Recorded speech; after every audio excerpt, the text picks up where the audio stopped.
নমস্কার।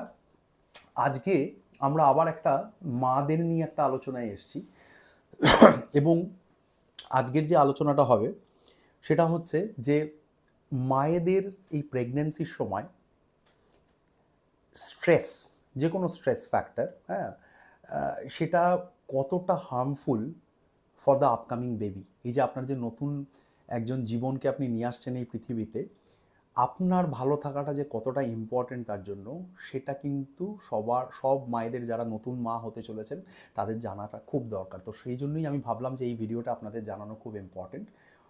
তো এটা নিয়ে প্রচুর রিসার্চেস আছে সারা পৃথিবীতে, বিভিন্ন ইউনিভার্সিটিতে বিভিন্ন রিসার্চেস আছে এবং সেটাতে এটাই বলছে যে মা যদি স্ট্রেসফুল সিচুয়েশনে থাকে, say what ever is that, anxiety, stress, বাড়ির কোনো রকম পরিস্থিতির জন্য কোনো স্ট্রেস, বা তার কোনো ওয়ার্কিং এক্সপিরিয়েন্সের জন্য কোনো স্ট্রেস, কারণ মোস্ট অফ দ্য মারা আজকাল আরবান এরিয়াসেও যারা থাকে, ইনফ্যাক্ট সাবাবসেও তারা দে আর ওয়ার্কিং।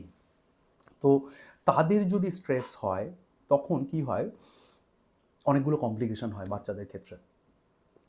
তার মধ্যে সেটা কেন হয়, এই স্ট্রেস হলে আমাদের শরীরে একটা স্ট্রেস হরমোন আছে কর্টিসল বলে, সেটা